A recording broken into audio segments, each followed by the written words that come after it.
अस्सलामुअलैकुम। Tally school के इस एजुकेशन प्रोग्राम में खुश आमदीद। ये प्रोग्राम टीवी पर हुकूमत पाकिस्तान और सबक फाउंडेशन की शिराकत से पेश किया जा रहा है। इसके लेसन्स पाकिस्तान के तमाम तालीमी बोर्ड्स बशमूल कैम्ब्रिज के सिलेबस के मुताबिक तैयार किए गए हैं, जिसमें एजुकेशनल कंटेंट सबक फाउंडेशन प्रोवाइड कर रही है। सबक फाउंडेशन की वेबसाइट सबक.pk पर केजी से 12वीं जमात तक वीडियोस और प्रैक्टिस टेस्ट बिल्कुल मुफ्त दस्तयाब हैं। मैथमेटिक्स के लेसन में आज हम पढ़ेंगे ऑपरेशंस ऑन सेट्स। ये topic federal board, Punjab board, KPK और बलूचिस्तान बोर्ड की क्लास 10th में chapter number 5 sets and functions से लिया गया है, जबकि सिंध बोर्ड में ये टॉपिक चैप्टर नंबर 1 सेट्स में है। इस लेसन के बाद स्टूडेंट्स सेट्स का यूनियन और इंटरसेक्शन फाइंड कर सकेंगे, डिमॉर्गन लॉ को अप्लाई कर सकेंगे। इसके अलावा सेट्स के यूनियन की एसोसिएटिव प्रॉपर्टी को भी अप्लाई कर सकेंगे। आज के लेसन और इससे मुंसलिक तमाम वीडियो लेक्चर्स को घर बैठ के देखने के लिए आप सबक.pk की वेबसाइट पे जा सकते हैं और वहां फ्री वीडियो लेक्चर्स के साथ साथ प्रैक्टिस टेस्ट भी मौजूद हैं, जिन्हें देखकर आप अपने कॉन्सेप्ट्स को पुख्ता कर सकते हैं और इम्तिहानात में ट्यूशन लिए बगैर शानदार नंबर हासिल कर सकते हैं। ये सब कुछ सबक.pk की वेबसाइट पर बिल्कुल मुफ्त दस्तयाब है। 6 अब यूनियन के अंदर हमने बेसिकली ए यूनियन बी भी मालूम करना है और बी यूनियन ए भी मालूम करना है, यानी दो दफा हम यूनियन फाइंड आउट करेंगे और इससे हमारा जो क्यूमुलेटिव लॉ है, यानी हम ये भी चेक कर लेंगे कि क्या ए यूनियन बी जो है वो बी यूनियन ए के बराबर होता है या नहीं। हम स्टार्ट करते हैं फर्स्ट या एक, मतलब हम बारी बारी पहले हम लेफ्ट हैंड साइड ले लेते हैं, यानी जो बाई साइड है हमारी। तो लेफ्ट हैंड साइड में हमारे पास जो स्टेटमेंट है वो कुछ इस तरह से जी, ए यूनियन बी, यानी सेट ए पहले है। अब सेट ए के एलिमेंट्स मैं यहाँ पे लिखूंगा। अगर आप यहाँ पे देखें तो ए सेट के एलिमेंट्स है 1 2 3 4 5 और पे 4 है 5 और 8। इसी तरह से यूनियन का साइन एंड देन बी के एलिमेंट्स जो के हैं 3 4 और 6। अब हमने इनकी यूनियन फाइंड आउट करनी है। तो यूनियन के लिए हम सिंपली, आप जानते हैं कि यूनियन के अंदर हम एलिमेंट्स को कंबाइन करते हैं। यहाँ पे अगर आप देखें तो एलिमेंट्स को यहाँ पे हम 1 जो है सबसे पहले 1 आ गया, उसके बाद अगर आप देखें तो 2 आ गया, जो कि सेट यहाँ पे अब मैप एक, यहाँ पे ये भी आप जहन में रखें कि दिस सेट इज ए और दिस सेट इज बी। तो यहाँ पे बाय नेम एलिमेंट्स को जो है वो कॉल करूंगा। जैसे 1 जो है वो सेट ए से है, 2 जो है वो भी सेट ए से है, उसके बाद 3 अगर देखें तो 3 दोनों में मौजूद है, मतलब ए में भी है और बी में भी है। लेकिन आप जानते हैं कि हम एलिमेंट्स रिपीट नहीं करते, सेट के अंदर एलिमेंट रिपीट नहीं करते, इसलिए 3 जो है जस्ट 1 टाइम आएगा। 3 हमने लिख दिया। उसके बाद 4 अगर आप देखें तो 4 भी दोनों में मौजूद है, इसलिए 4 को भी मैं जस्ट 1 टाइम लिखूंगा।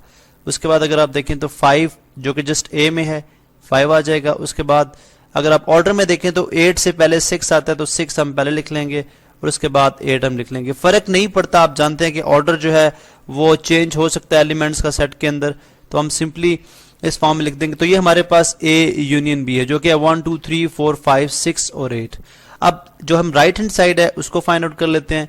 राइट हैंड साइड के अंदर हमारे पास जो स्टेटमेंट है वो ये है कि बी यूनियन ए, यानी पहले आप बी सेट लिखेंगे, फिर आप उसके बाद आप ए सेट लिखेंगे। बी सेट के एलिमेंट्स अगर आप देखें तो 3 4 और 6 हैं, और जबकि इसकी यूनियन ली जा रही है जिस सेट ए के साथ, जिसके एलिमेंट 1 2 3 4 5 और 8।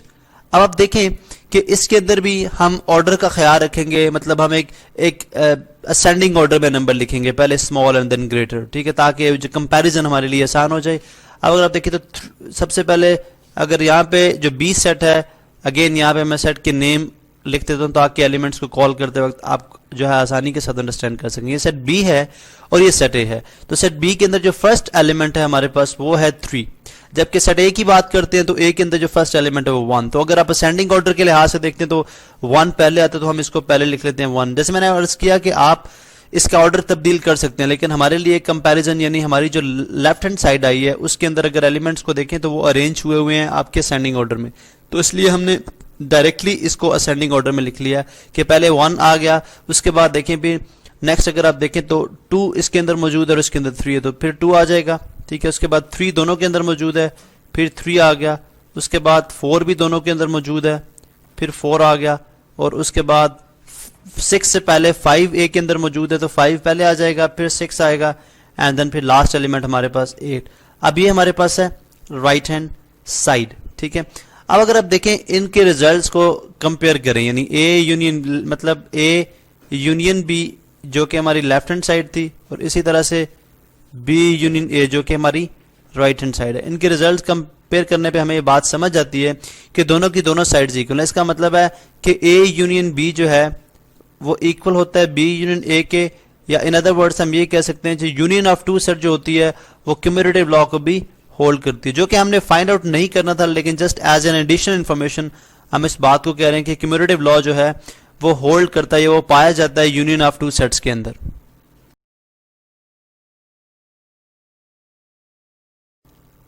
कैसा आएगा, अब इस चीज को अंडरस्टैंड करने के लिए हम सबसे पहले इसको दो साइड्स में कन्वर्ट कर लेते हैं। हम कहते हैं जी ये हमारे पास लेफ्ट हैंड साइड है, ठीक है, यानी बाईं तरफ, और ये हमारे पास क्या है, राइट हैंड साइड। अब लेफ्ट हैंड साइड में जब आप लेफ्ट हैंड साइड को स्टेटमेंट लिखते हैं तो वो स्टेटमेंट इस तरह से जी ए इंटरसेक्शन बी। अब ए इंटरसेक्शन बी में सबसे पहले हम सेट ए लिखेंगे जिसके एलिमेंट्स हैं 1 2 3 4 5 और 8। इसी तरह से फिर आप इंटरसेक्शन का साइन, फिर आप जो सेकंड सेट हमारे पास जो कि है बी, इसके एलिमेंट्स हैं 3 4 और 6।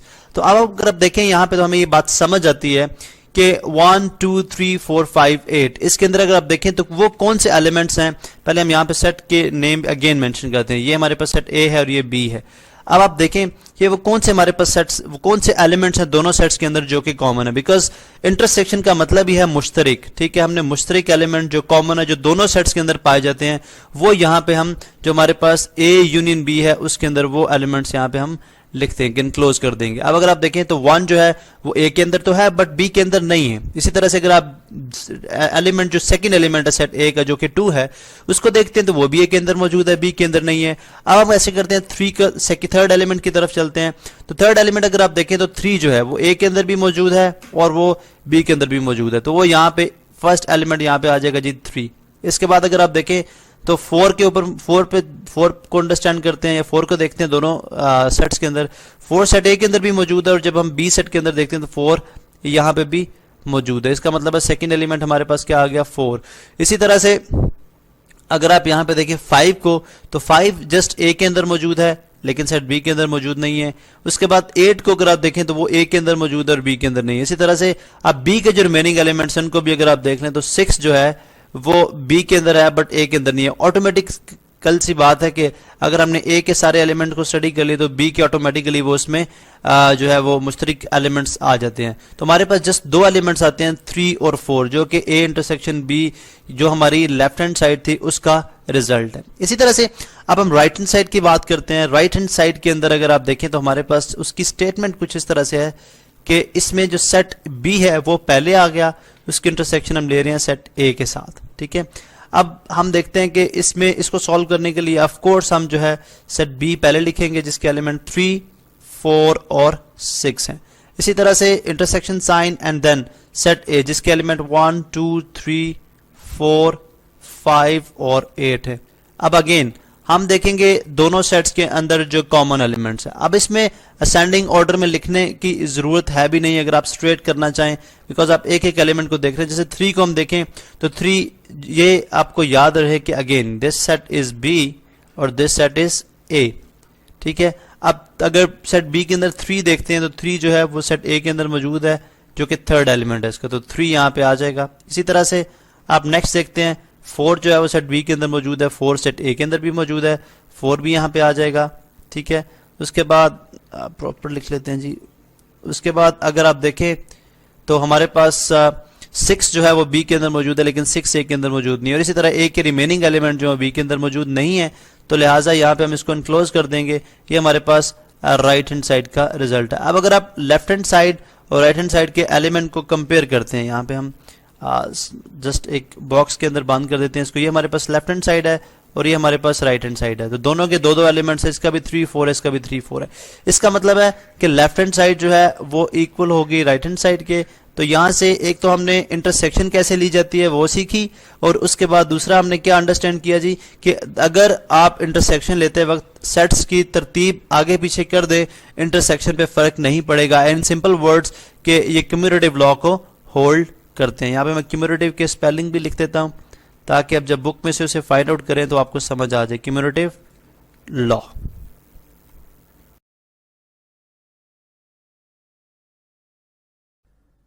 जरूरी नहीं है। अब हम दो सेट लेंगे जो कि यूनिवर्सल सेट के सबसेट्स होंगे। लेट्स से ए सेट हम ले लेते हैं, इसके अंदर हम पॉजिटिव नंबर सपोज कर लेते हैं, ठीक है, सॉरी इवन नंबर सपोज कर लेते हैं, ठीक है। जैसे मैं लिख लेता हूँ जी कि ए इज इक्वल टू 2 4 6 8 और 10, ठीक है। इसी तरह बी हम ले लेते हैं, B is equal to odd number 1 3 5 7 and 9, ठीक है।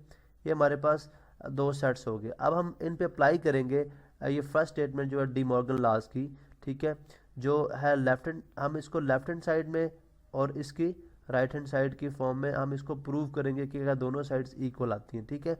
लेफ्ट हैंड साइड हम सबसे पहले ले लेते हैं। लेफ्ट हैंड साइड की स्टेटमेंट कुछ इस तरह से है जी कि A union B whole complement. अब आप देखें हमारी जो कॉम्प्लीमेंट है यानी A union B whole complement का मतलब क्या है? इसका मतलब है जी यू यूनिवर्सल में से हम ए यूनियन बी को जो है वो उसका डिफरेंस लेंगे। हम ऐसे नहीं कर सकते कि हम जो है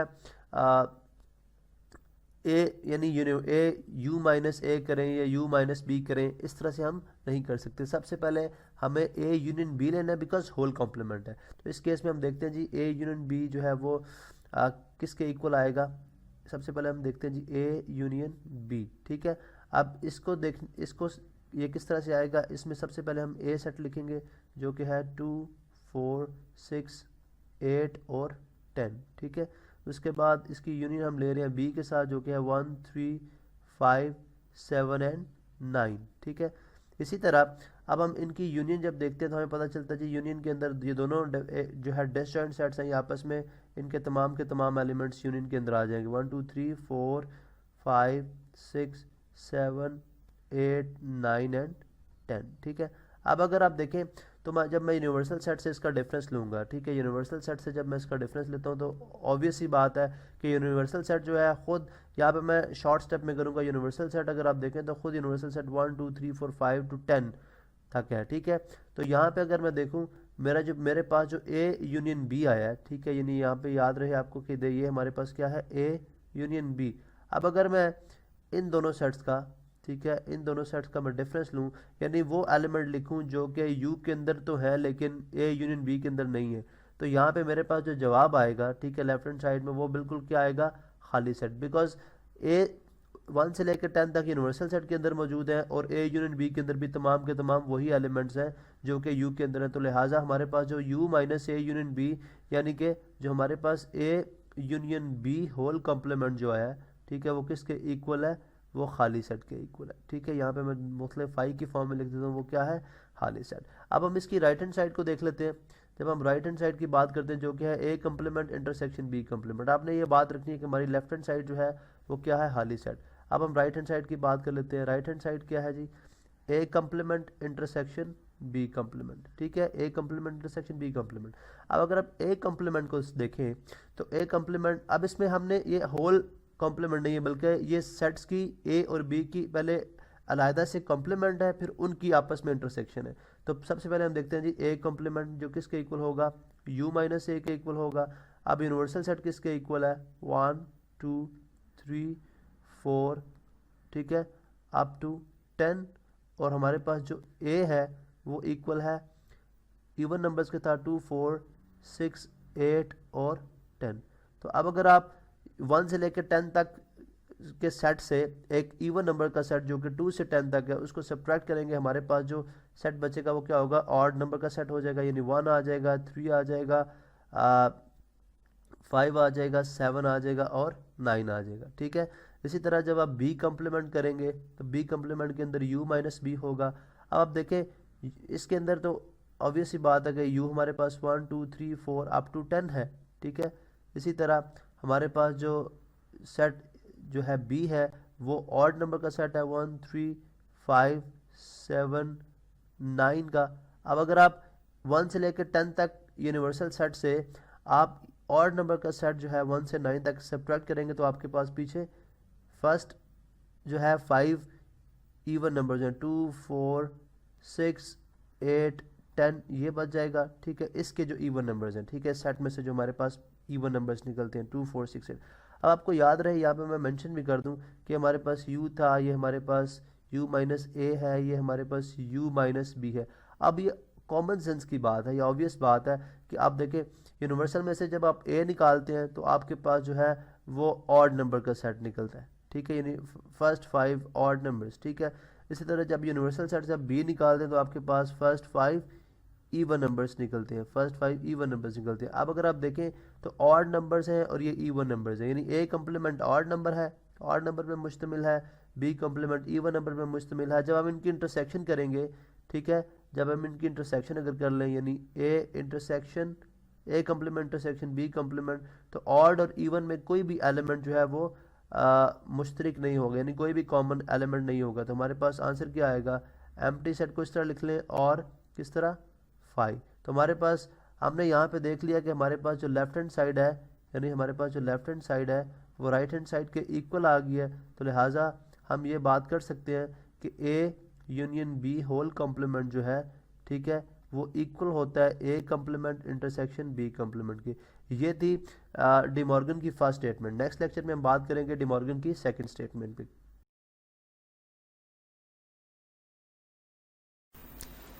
अगर हमारे पास 3 सेट्स हों, जैसा कि यहाँ पे स्क्रीन पे देखें आप, तो A B C 3 sets given है। अब हमने इनकी यूनियन लेनी है और इनकी अगर आप तरतीब देखें सेट की ए बी सी, वो तरतीब भी सेम है, यानी पहले ए सेट है, बी सेट है, फिर सी सेट है और वो इक्वल है ए सेट, बी सेट और सी सेट के। लेकिन अगर आप देखें तो हम यहाँ पे यूनियन लेने की तरतीब जो है वो तब्दील है। हम अगर इस साइड को, इस चीज़ को अगर मैं बोल दूं, ये हमारे पास लेफ्ट हैंड साइड है, यानी ये हमारे पास बाईं तरफ है, और ये जो है ये हमारे पास राइट हैंड साइड है इक्वेशन की, यानी दाएं तरफ है। तो अगर लेफ्ट हैंड साइड में देखें तो हमारे पास सबसे पहले ब्रैकेट जो है ए यूनियन बी है, यानी सबसे पहले हम ए यूनियन बी लेंगे, उसके बाद जो रिजल्ट आएगा उसकी यूनियन ली जाएगी सी के साथ। लेकिन दूसरी तरफ अगर आप देखें तो पहले हम बी की सी के साथ यूनियन ले रहे हैं, फिर जो रिजल्ट आ रहा है उसकी यूनियन लेंगे ए के साथ, और हम एंड पे देखेंगे कि क्या ये रिजल्ट एक जैसा आएगा या नहीं। इसी चीज को हम अगर मैथ की फॉर्म में देखते हैं तो हम इसको एसोसिएटिव लॉ बोलते हैं। क्या बोलते हैं जी, एसोसिएटिव लॉ। यहाँ पे मैं लिख भी रहा हूं एसोसिएटिव लॉ। अब आप एसोसिएटिव प्रॉपर्टी, एसोसिएटिव लॉ एक ही बात। अब हम 1 बाय 1 पहले हम ये वाली साइड ले लेते हैं, नहीं left hand side. Left hand side अगर मैं यहाँ पे लिख दूं तो वह जी ए यूनियन, यहाँ पे प्रॉपर ए लिखते हैं, ए यूनियन बी, इसकी हमने फिर यूनियन लेनी है सी के साथ। अब हम ऐसे करते हैं कि ए सेट अगर मैं यहाँ पे लिख दूं, ए के एलिमेंट्स यहाँ पे पहले हमने ब्रैकेट्स लगा दी, ब्रैकेट लगा दी एज इट इज। उसके बाद ए के एलिमेंट्स, ए के अगर आप एलिमेंट देखें तो कितने हैं, 1 2 3 5 एंड 7। इसी तरह से यूनियन बी के साथ, बी के अगर मैं एलिमेंट यहाँ पे लिखता हूँ तो वो है जी 2 4 और 6। अब इसको मैंने यहाँ पे ब्रैकेट क्लोज कर दी। अब इसकी यूनियन ली जाएगी फिर सेट सी के साथ। सी अगर आप देखें तो इसके एलिमेंट है 2 5 एंड 9। अब आप देखें इस केस में हम यूनियन, चूंकि हम पहले यहाँ पे मैं सेट अगेन मेंशन कर देता हूँ, ये सेट ए है, ये सेट बी है और ये सेट मेरे पास सी है। अब ए की बी के साथ यूनियन ली जाए तो हमारे पास ऑफ कोर्स रिजल्ट में एक ही सेट आएगा। अब यूनियन किस तरह से ली जाती है, एलिमेंट्स कंबाइन किए जाते हैं। अगर आप देखें तो एक असेंडिंग ऑर्डर में, यानी सबसे पहले छोटा नंबर फिर बड़ा। तो 1 जो है अगर ए सेट में देखें तो 1 सबसे स्मॉल है जो कि बी में मौजूद नहीं है, ठीक है। लेकिन बी में, मतलब बी में मौजूद ना होने से मुराद कि बी में 1 से छोटा नंबर कोई नहीं है, तो इसलिए हम 1 सबसे पहले लिख लेते हैं। इसमें कोई फर्क नहीं पड़ता, अगर आप ऑर्डर में नहीं लिखेंगे तब भी वो सेट होगा, लेकिन हम चूंकि अपनी आसानी के लिए, अंडरस्टैंड करने के लिए हम इसको एक तरतीब में लिख रहे हैं। 1 के बाद 2, देखिए 2 दोनों में मौजूद है, लेकिन हम 2 को 2 दफा नहीं लिखेंगे बिकॉज हम यूनियन मालूम कर रहे हैं और सेट की डेफिनेशन के मुताबिक एलिमेंट्स रिपीट नहीं होते। अगर मैं 2 को 2 दफा लिखूंगा तो वो सेट नहीं रहेगा, तो लिहाजा मुझे 2 को एक ही दफा लिखना है। उसके बाद 3 आ गया, उसके बाद फिर मेरे पास 4 आ गया, फिर उसके बाद अगर आप देखें तो 5 है, 6 है और फिर 7 है। अब ये देखें 1 2 दोनों में मौजूद था, फिर उसके बाद 3 4 5 6 एंड 7। अब यहाँ पे ये हमारे पास आ गया A यूनियन B। अब इसकी यूनियन ली जाएगी C के साथ 2 5 9। यहाँ पे याद रहे, अगेन मैं लिख देता हूँ कि this is A union B है और इसकी यूनियन ली जा रही है अब C के साथ नेक्स्ट स्टेप में। तो अब हम इसकी यूनियन ले लेते हैं। अगर आप देखें तो 1 से लेकर 7 तक इसमें मौजूद हैं। जब इसके 2 और 5 चूंकि इसके अंदर मौजूद है तो 2 और 5 जस्ट ये कॉमन है, बाकी सारे के यानी 1 से लेकर 6 तक एलिमेंट तो एज इट 1 से लेकर बल्कि 7 तक एलिमेंट्स वो A यूनियन B के आ जाएंगे। उसकी रीजन क्या है? बिकॉज हम यूनियन ले रहे हैं, यूनियन में एलिमेंट्स अगेन बता रहा हूँ जी कंबाइन करते हैं तो 6 7।